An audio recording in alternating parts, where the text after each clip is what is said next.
प्रश्नकाल प्रश्न संख्या 21 श्री वीके श्रीकंदन। मंत्री जी को, माननीय मंत्री जी, एक विवरण सभा पटल पर रख दिया गया। Question number 22 doctor D Ravi Kumar. Doctor D Ravi Kumar, माननीय गृह राज्य मंत्री जी, उत्तर सभा पटल पर रख दिया गया। क्वेश्चन नंबर 23 डॉक्टर कडियम काव्य। माननीय कृषि मंत्री जी, अध्यक्ष महोदय, एक विवरण सभा पटल पर रख दिया गया है। Question number 24 Shri Satish Kumar Gautam. Question number 24 अध्यक्ष जी।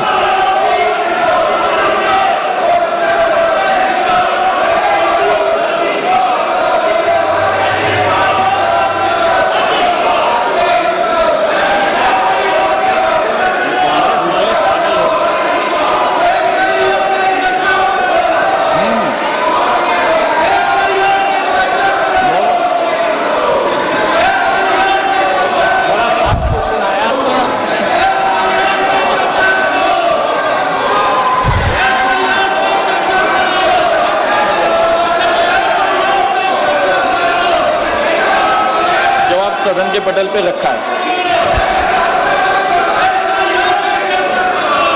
माननीय अध्यक्ष जी, मैं आपके माध्यम से माननीय मंत्री जी से पूछना चाहता हूं, वर्तमान में उत्तर प्रदेश सरकार में सहकारिता क्षेत्र में मजबूत करने के लिए अनेक कदम उठाए गए हैं, जा रहे हैं। इसी क्रम में BBSL SSL के माध्यम से विभिन्न बीजों पर क्या काम चल रहा है? माननीय अध्यक्ष महोदय, हम सबको पता है कि देश में तकरीबन 8 लाख सहकारी संस्थाएं हैं और देश में उससे सीधे 30 करोड़ लोग सदस्य के तौर पर इस सहकारी संस्था से जुड़े हुए हैं। आज इस देश की 50% से ज़्यादा जनसंख्या ही सहकारिता से जुड़ी हुई है और इसको ही ध्यान में रखते हुए हमारे माननीय प्रधानमंत्री जी ने सहकार से समृद्धि की परिकल्पना को साकार करने के लिए नया सहकारिता मंत्रालय का निर्माण किया और पिछले 4 साल से माननीय गृह मंत्री एवं सहकारिता मंत्री अमित भाई के नेतृत्व में सहकारिता क्षेत्र में बड़ी क्रांति हो रही है और रोजगार निर्मित और ग्रामीण अर्थव्यवस्था सक्षम करने के लिए, मजबूत करने के लिए बहुत सारे क्रांतिकारी निर्णय लिए जा रहे हैं। बहुत सारी पहले लाई गई है, जैसे कि हम सबको पता है कि सहकारिता का मुख्य जो घटक है वो है पैक्स और इसी पैक्स को सक्षम बनाने के लिए बहुत सारे कदम उठाए जा रहे हैं। उसमें 3 मल्टी स्टेट सोसाइटीज की स्थापना की गई, जिसमें कृषि उत्पाद के निर्यात को प्रोत्साहन देने के लिए NCL, जैविक उत्पादन को बढ़ावा देने के लिए NCOL और इसी के साथ स्वदेशी बीज बैंक बनाने के लिए और पारंपरिक मीठे बीजों का संवर्धन और प्रसार के लिए BBSSL की स्थापना की गई। इसी प्रकार हमारे जो सदस्य उन्होंने ये सवाल पूछा है BBSSL के संदर्भ में कि उत्तर प्रदेश में आज BBSSL की क्या स्थिति है, तो मैं आपके माध्यम से उनको बताना चाहता हूँ कि आज उत्तर प्रदेश में लगभग 4200 सहकारी समितियाँ जो BBSSL की अभी सदस्य बनी है। उत्तर प्रदेश की विभिन्न जिलों में अनेक फसलों का बीज उत्पादन किया जा रहा है। उत्तर प्रदेश प्रादेशिक सहकारी फेडरेशन के साथ अन्य सदस्य सहकारी समितियों के माध्यम से उच्च गुणवत्ता वाले भारतीय बीज ब्रांड नाम से बीजों का व्यवसाय किया जा रहा है। इसके अलावा कई सहकारी समितियां उनके माध्यम से BBSSL उत्तर प्रदेश कृषि विभाग द्वारा प्राप्त डिमांड के हिसाब से बीजों का वितरण सीधे किसानों को कर रही है। इसी के साथ मूंगफली हो, गेहूं हो, मसूर हो, चना की फसलों का बीज भी राज्यों में उपलब्ध किया जा रहा है। अध्यक्ष जी, आज देश में BBSL की कार्य पद्धति क्या है? पिछले 3 साल में इस संस्था ने क्या प्रगति की है और आगे आने वाले समय के लिए क्या लक्ष्य तय किया गया है? माननीय अध्यक्ष महोदय, आज पूरे देश में हमारा मंत्रालय भारत सरकार BBSSL के प्रचार और प्रसार के लिए कार्य कर रहा है। सभी राज्यों के सरकार को साथ लेकर हम इसको आगे लेके बढ़ रहे हैं। अब तक देश में 34 राज्यों और केंद्र शासित प्रदेशों ने कुल 33,750 सहकारी समितियां BBSSL की सदस्य बनी है। BBSSL ने भारत बीज के नाम से आज तक लगभग 154 करोड़ के रुपए के बीज बेचे हैं। 18 राज्यों ने BBSSL के साथ काम करने के लिए नोडल एजेंसी को नामित भी किया है,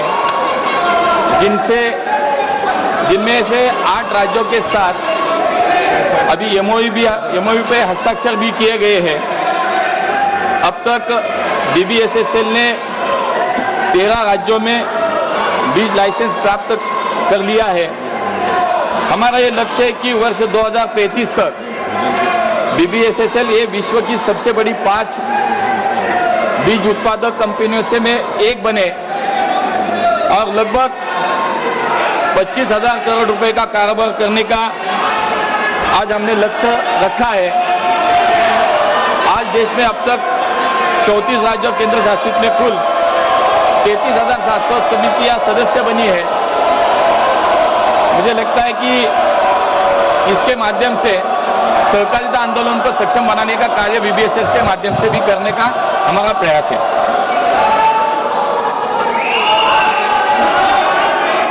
सौमित्र खान।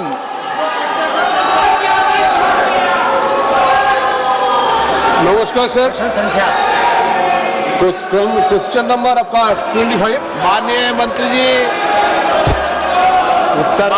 जी, उत्तर सभा पटल पर रखा गया है महोदय। माननीय सदस्य। Thank you sir. আজকে আমিও ধরলাম যে বাঁকুড়া ডিস্ট্রিক্ট মৎস্য উৎপাদন কেন্দ্রে ওই রামসাগরে যেটা আছে সেটার একজন, আমিও ওই পরিবারের অংশ এবং ওই ওখানে থাকি। তো আমার কোশ্চেন হলো, পশ্চিমবাংলায় এই 5 বছরে 545 কোটি টাকা আপনার স্যাংশন হয়েছে, কিন্তু তার মধ্যে এই তৃণমূল সরকার খরচ করছে মাত্র 51 কোটি টাকা। যে টাকা খরচ হয়নি সেই টাকা কি ডাইরেক্ট আপনার মৎস্য দপ্তরের ডিপার্টমেন্ট এবং মৎস্য দপ্তরের যে সংগঠনগুলো আছে, যে সমবায়গুলো আছে, সেগুলোকে কি সোজাসুজিভাবে সেন্ট্রাল গভর্নমেন্ট থেকে ওদেরকে ডাইরেক্ট পেমেন্ট করা যাবে? এবং এই যে রাজ্য সরকার খরচ করতে পারছে না, কারণ রাজ্য সরকার এখানে প্রতিদিন নাটক করে, রাজ্য সরকার এখানে খরচ করতে পারছে না, তার জন্য এই সমবায় গোষ্ঠীগুলোকে ডাইরেক্ট পেমেন্ট দেওয়া কোনো অপশন আছে কিনা, সেটা আমি মন্ত্রী মহোদয়ের কাছে আমার জিজ্ঞাসা।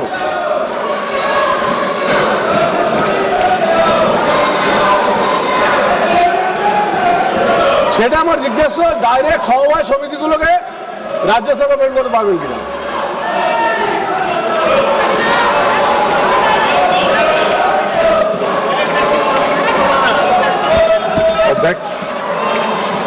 अध्यक्ष महोदय, माननीय सदस्य का जो प्रश्न है वो बहुत ही माकूल है, इसलिए कि हमारे देश के प्रधानमंत्री आदरणीय नरेंद्र मोदी की यह धारणा है कि हमको अगर विकसित भारत बनाना है तो सभी राज्यों का और सभी क्षेत्र में समान रूप से विकास हो, और जब तक सभी राज्य विकसित नहीं होंगे हर क्षेत्र विकसित नहीं होगा तब तक हम विकसित भारत की कल्पना नहीं कर सकते। और इसी उद्देश्य को ध्यान में रख के आदरणीय प्रधानमंत्री नरेंद्र मोदी जी इस योजना को मत्स्य पालन के क्षेत्र में जो उन्होंने प्रधानमंत्री मत्स्य संपदा योजना प्रारंभ किया, उसने पूरे देश में मछली के उत्पादन में एक क्रांति लाने का काम किया। लेकिन दुख की बात यह है कि पश्चिम बंगाल की सरकार ने इसमें कोई सहयोग नहीं किया। अध्यक्ष महोदय, मुझे आपको बताना है कि 2 वर्षों तक 2020-21 और 2021-22 इन 2 वर्षों में राज्य सरकार ने प्रधानमंत्री मत्स्य संपदा योजना को स्वीकार नहीं किया। 22-23 से उन्होंने स्वीकार किया। केंद्र सरकार ने पश्चिम बंगाल में जो प्रधानमंत्री मत्स्य संपदा योजना में खर्च का लक्ष्य रखा था 910 करोड़ रुपए, और उसके एवज में जब 22-23 से शुरू किया भाग लेना पश्चिम बंगाल सरकार ने, तो मात्र 221 करोड़ रुपए का ही प्रस्ताव वहां से प्राप्त हुआ, जिसमें आज तक जो राशि आवंटित की गई है केंद्रीय शेर की 221 करोड़ रुपए, उसमें मात्र 114 करोड़ रुपया अब तक जारी किया है 221 करोड़ में, और मात्र 58.51 करोड़ पश्चिम बंगाल की सरकार ने खर्च किया। 22-23 से आज तक जो पश्चिम बंगाल की सरकार का खर्च का जो रेशियो है वो मात्र 51%। अब अगर राज्य सरकार सहयोग नहीं करेगी तो फिर केंद्र सरकार कहीं पर नहीं। मैंने स्वयं पश्चिम बंगाल में जाके इसकी समीक्षा किया 2 अगस्त को इसी वर्ष, और बहुत ही कनीय रैंक के अधिकारी आए जिनको कुछ पता नहीं था। जब मैंने पता किया तो मालूम हुआ कि उच्च स्तर पर निर्णय हुआ कि भारत सरकार की किसी बैठक में सबसे निम्न स्तर का अधिकारी जाएगा। यह है राज्य सरकार का सोच। तो इस देश को विकसित करने का प्रधानमंत्री मोदी जी का जो लक्ष्य है, उसमें राज्य सरकार जहां सहयोग नहीं कर रही है वहां कठिनाई हो रही है। हमारी जो योजना है वो हम राज्य सरकार के माध्यम से खर्च करते हैं, सीधे तौर पर सहयोग समिति को हम नहीं देते हैं। उनके लिए FIDF है, इंफ्रास्ट्रक्चर डेवलपमेंट फंड है, वो उसका उपयोग करके आगे बढ़ते हैं। माननीय सदस्यगण, मैं पुनः आपसे आग्रह कर रहा हूं कि प्रश्नकाल महत्वपूर्ण है, आप सदन में भागीदारी निभाएं। माननीय सदस्यगण, मैं जिस तरीके का आचरण आपका देख रहा हूं संसद के अंदर, और कई माननीय सदस्य संसद के बाहर जिस भाषा का प्रयोग संसद के लिए कर रहे हैं, वह न संसद के लिए हित के लिए न देश के हित लिए है। अगर उनके राजनीतिक दलों की यही परंपरा है तो देश देख रहा है संसद के अंदर विरोध, असहमति लोकतंत्र में होती है, लेकिन मर्यादा बनाएं, शालीनता बनाएं, और हमारे प्रयास से संसद की मर्यादा, गरिमा ऊंची हो। मैं हमेशा हर मुद्दे पर, हर विषय पर आपको पर्याप्त समय, पर्याप्त अवसर देता हूं, लेकिन मेरा आपसे आग्रह है, दुनिया का सबसे बड़ा लोकतंत्र जो दुनिया के अंदर मार्गदर्शन देता है, हमारी संसद की मर्यादा, परंपरा भी उच्च कोटि की होनी चाहिए, और विशेष रूप से आपका व्यवहार और आचरण संसद की मर्यादाओं के अनुरूप हो, ये मेरा आपसे आग्रह है। सदन की कार्रवाई आज 12 बजे तक के लिए स्थगित की जाती है।